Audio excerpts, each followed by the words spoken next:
Hi, welcome to my channel. I'm Thomas in PA2066. Today is 11th of November 2022. Double 11 today. Anyway, the likely issue of doing sales is we have rejections, a lot of rejections. So this topic today is talking about issues of wasted negotiations. How we spend a lot of time doing negotiation, but then at the end, it seems that all the effort is wasted. Let me begin. Hi, welcome to my channel. Today's topic is wasted negotiation.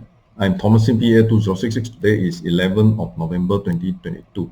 So we deal with customers, clients, and public who are sometimes unable to come to a negotiation, and even with some who are already in negotiation, but the obstacles and also rejections happen at the process, and at the end the deal cannot be sealed. So we in fact wasted all the effort in doing the negotiation. So this topic of discussion on how we can view this obstacle or rejection or challenges, how are we to make it better? Let me begin. So a few scenarios I'd like to give it to you. For the first two scenarios, usually it's the opening. Agent says to prospect, and then prospect usually turn down straight away. So there is no meeting of mind. So the prospect is not ready at all. So in fact, not open up to even discuss. Let me see the video clips. These are examples. These two are examples. Hi, sir. I'd like to talk to you about real estate. Yeah. Hold on. I'm busy. I don't have the time. Hey, okay. I'd like to talk to you about real estate. I have a meeting to go. I'm not able. I got no time for this. Yeah, I'm interested, but no time for this. So you saw the very blunt, straightforward rejection. Now this second type failure is actually on a progress of the discussion, opening up already, but then there is a mismatch of maybe level of comfort. So want to be comfortable to talk, and then at the end want to have a conversation. So this condition is like, well, would you want to buy if the price is right? Prospect will say, well, not ready yet.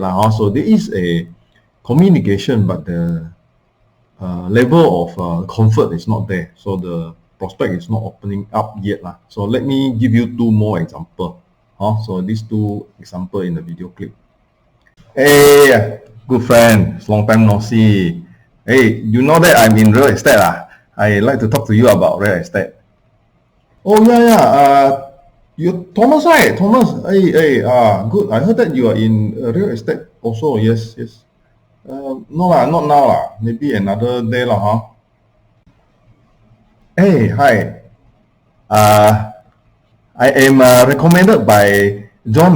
John, your good friend. He said that you are interested in real estate. I'm here to talk to you about real estate. Oh, John. Yes. John said that he has a friend in real estate. Some more quite knowledgeable. Hey, but not today. Not today. Sorry. I am really having a meeting to go to. I don't have the time.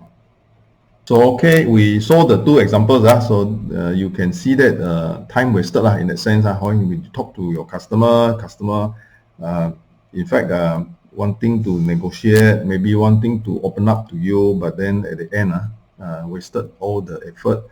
Could be waited for him for a few minutes, or even half an hour, or even an hour, but then he did not have the time to give it to you. So this is part and parcel of life in sales. And times we have to look at it from the positive sense. So in fact, a lot of unknowns and unending issues. Progress of negotiation, if a person is not able to open up to talk in a comfortable level, so it's very hard to communicate and very hard to come to a working on progress. So this is the issues. How we look at this, let me show you a few slides. So we know that the spectrum of failures from the beginning of engaging a prospect, the prospect will drop off. Sometimes we try a few prospects, we have done advertising for one listing, which is a good listing, and yet we have number one prospect came forward, but then maybe due to reasons that are unavoidable, the prospect choose to abort. And we have second, third, fourth, and fifth, and at the end, maybe we got a fifth prospect to continue to gives us the ideal situation and end up negotiation with the deal. So at the end, this is the deal but before the deal, there are so many possibilities, and do we have a control? So most of the time we do not have control over issues like this, because we have issues out of expectation. For example, if the family members not happy, so if the prospect is unable to convince the family members, it is hard to come to a conclusion to buying of the deal. So if the wife doesn't agree with the choice of the property, the husband, it's hard to continue negotiating and closing the deal. So these are issues which we would expect that no end of discussion, no end to this issue. But then what we are looking at is this whole lot wasted effort and mistakes are made. So what do you see here in a salesperson's perspective of his career is important. A lot of time we say that, that's the reason we are experienced people, we have gone through so many of these, therefore we are experienced. And therefore we are the senior rank, so we are the lead because we got all these ups and downs, and therefore we are able to qualify call ourselves as lead, and we are the leader. But actually, if you think about it, are you really the leader or not? In a lot of scenarios, this experience is also very subjective, and also very much depending on that situation. You cannot repeat the same in the future because the individual coming forward is different. You cannot say that this guy, he did not convince his wife to buy the property. The next negotiator or the new negotiator that come into this job who face the same scenario definitely unable to convince the wife. So maybe the new person is lucky enough to get a case whereby the wife eventually also like the place and seal the deal. So these are very unexpected type of scenario where nobody has any say in the control of the outcome. You cannot say that you can repeat the same happening for a new customer where it work on your old customer. People are more knowledgeable now. People has got IT.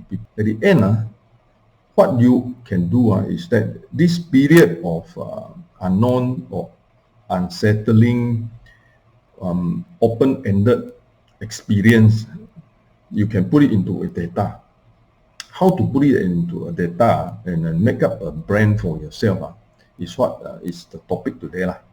In fact, from the beginning, from achieving to the end, which is a deal, there are a lot of effort done, but then these efforts are never documented well. A lot of the negotiators and the salesperson out there never really put down a structured manner of arranging this data and arranging this information and becoming a platform for future reference.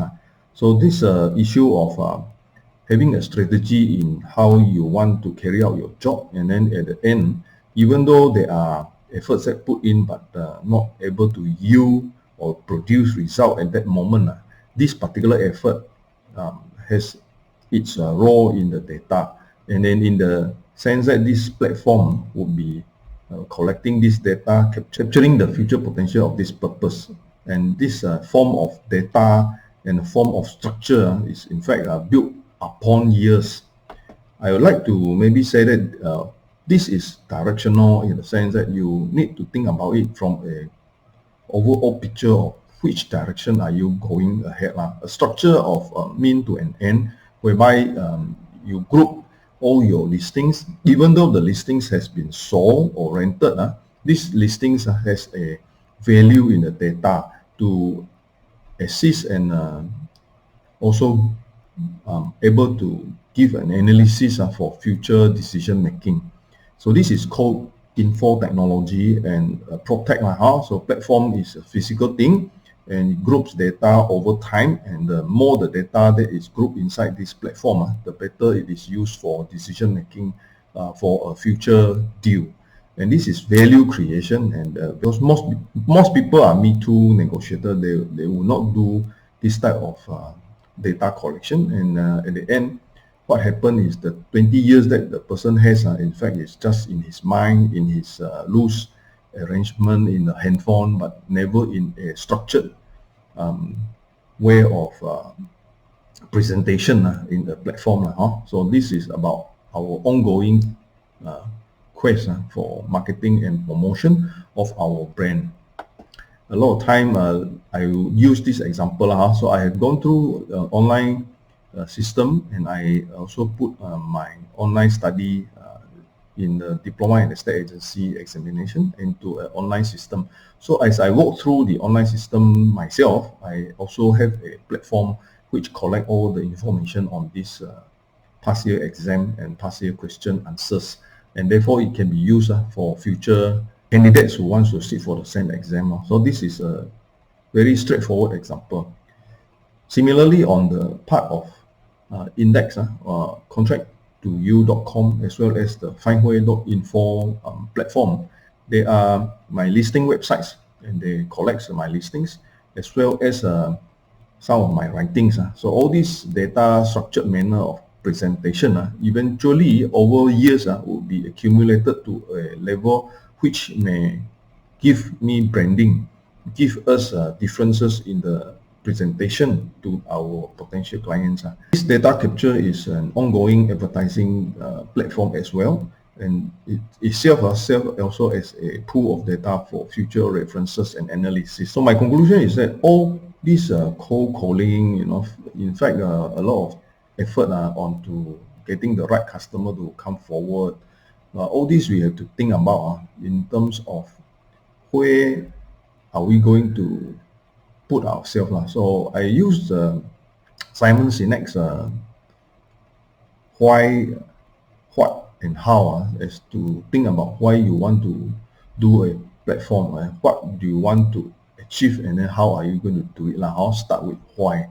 So this I have done a video earlier on why, what, and how. So you can go back to that video to understand this format of thinking. At the end, it's about building a structure, sort of a platform structure, so that nothing is wasted. So even we have not closed a deal, but then this information is put into a data collection point, so that we are able to, improve our branding in the future. Thank you so much. I'm Thomasin, PA2066. This is my mobile number and some of my websites and effort that I put in for real estate branding. Thank you so much.